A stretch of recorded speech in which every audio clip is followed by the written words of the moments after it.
The dusty attic smelled of old paper and forgotten memories. Sara brushed off a thin layer of cobwebs from an ancient wooden trunk she'd discovered in her grandmother's house. The trunk creaked open, revealing yellowed letters tied with a faded red ribbon. Her curiosity piqued. She untied the ribbon and unfolded the first letter. The ink had faded, but the words still whispered with emotion. "My dearest Eleanor, every day without you feels like an unfinished song. The war keeps us apart, but my heart travels to you with every sunset. I remember your laugh like a melody woven into my soul. Wait for me. Forever yours, James." Sara's heart raced. She had never heard of a James in her grandmother's stories. Who was he? Her grandmother, Eleanor, had always spoken fondly of her late husband, Henry. This letter hinted at a hidden chapter in Eleanor's life. Intrigued, Sara spent the evening reading each letter. They painted a picture of a passionate love story during wartime, full of longing and promises. The last letter ended abruptly with no closure. Determined to uncover the mystery, Sara began searching for clues around the house. In the attic's corner, she found an old photo album. Between the pages was a black and white photograph of a young Eleanor, smiling beside a man in a soldier's uniform. On the back, it read, "Eleanor and James, 1943. Sara's mind swirled with questions. Why had her grandmother hidden these letters? What happened to James? She needed answers. The next morning, she visited the town's historical society, hoping to find records from the 1940s. An elderly archivist helped Sara sift through dusty files. After hours of searching, they found a military record, James Whittaker, presumed missing in action, 1944. Sara felt a pang of sadness. But why had Eleanor never spoken of him? Back home, Sara confronted her mother, hoping she knew something. Her mother hesitated, then sighed. Your grandmother loved James deeply, but when he went missing, she was heartbroken. She met Henry years later, and though she loved him too, James was her first great love. Some wounds are too deep to revisit. Sara felt a bittersweet connection to her grandmother, understanding her hidden sorrow. Inspired, she decided to write an article about Eleanor and James's love story, sharing their enduring bond with the world. Weeks later, Sara received an unexpected letter. It was from an elderly man named Thomas Whittaker, James's younger brother. He had read her article and reached out, revealing that James had survived the war but was severely injured, losing his memory. James had lived in a small town, unaware of his past, until he passed away recently. Thomas had found old letters among James's belongings, letters he had written to Eleanor but never sent. Enclosed was one of them. "Eleanor, I don't remember everything, but I remember you. Your face haunts my dreams, a beacon in my foggy mind. I hope you're happy, even if I'm not by your side. I loved you then. I love you still. Yours always, James." Tears welled in Sara's eyes. She placed the letter alongside Eleanor's collection, reuniting their words after decades apart. And in that quiet attic, amidst dusty memories, love whispered once more.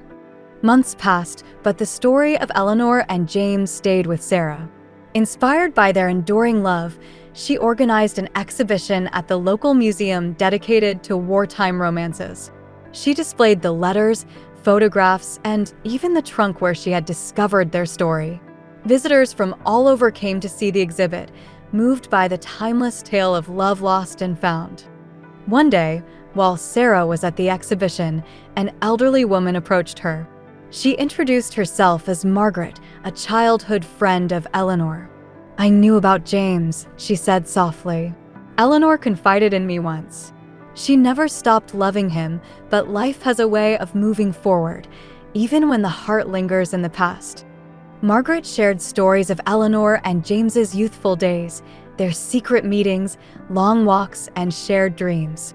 Listening to Margaret, Sara felt as if pieces of a puzzle were finally falling into place. Later that evening, Sara returned to the attic.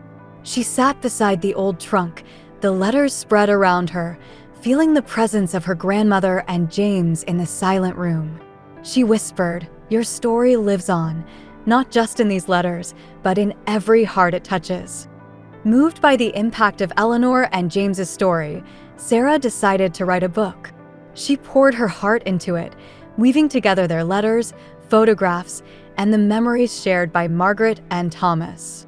The book became a tribute to lost loves and the enduring power of memory. When the book was published, it touched countless readers. Letters from strangers arrived, sharing their own tales of love and loss.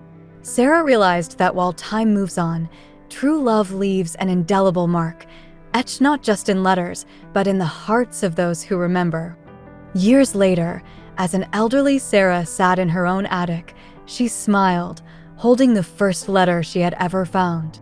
The ink was even fainter now, but the words remained vivid in her heart. "Forever yours, James."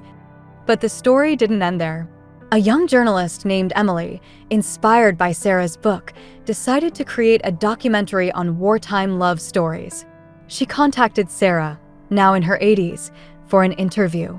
Sitting in the same attic, surrounded by the letters and memories, Sara recounted the tale once more, her voice filled with warmth and nostalgia. The documentary reached audiences worldwide, sparking renewed interest in Eleanor and James's love story. Viewers sent messages, sharing how deeply they were moved. One letter stood out to Sara from a woman named Anna Whitaker, claiming to be James's granddaughter. She had only recently learned of her grandfather's past and wanted to meet Sara.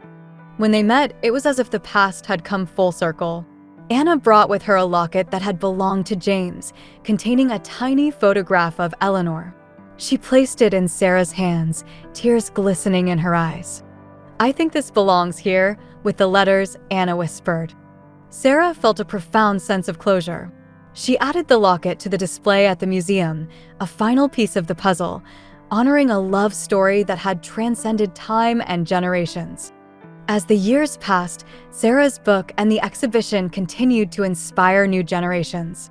School children visited the museum, learning about love, history, and resilience. Teachers used Eleanor and James's story to illustrate the human side of historical events, sparking meaningful discussions about the enduring power of connection. One day, a young girl named Lily visited the museum with her class. Captivated by the letters and the story, she felt an inexplicable connection. Inspired, she wrote a heartfelt essay about love transcending time, which won a national competition. She even had the chance to meet Sara, who was deeply moved by Lily's words. Sara's health began to decline, but she remained surrounded by the legacy she had helped preserve. On her final days, she often gazed at the letters, the locket, and the photograph of Eleanor and James. She whispered softly, "Your love lives on, not just through me, but through every heart that has felt its warmth." After Sara's passing, Lily, now a young woman, took it upon herself to continue sharing the story. She became a historian, dedicating her life to uncovering forgotten tales of love and hope from the past. She often spoke of Sara, Eleanor, and James, ensuring their story would never fade. Lily's dedication eventually led her to uncover more lost stories of wartime love. She curated exhibits, wrote articles, and gave lectures about the enduring power of human connection. The tale of Eleanor and James became a cornerstone of her work, inspiring countless others to preserve and cherish their own family histories. Years later, during a large exhibition, Lily stood before an audience, sharing Eleanor and James's story once more. She held the locket gently, her voice filled with emotion. "This isn't just a story of two people who loved each other," she said. "It's a testament to the resilience of the human heart. Love, even when lost, leaves a mark that time cannot erase." And so, in the quiet corners of a small museum, the pages of well-loved books, and the hearts of countless people, the love of Eleanor and James lived on, whispering its eternal message: love never truly fades.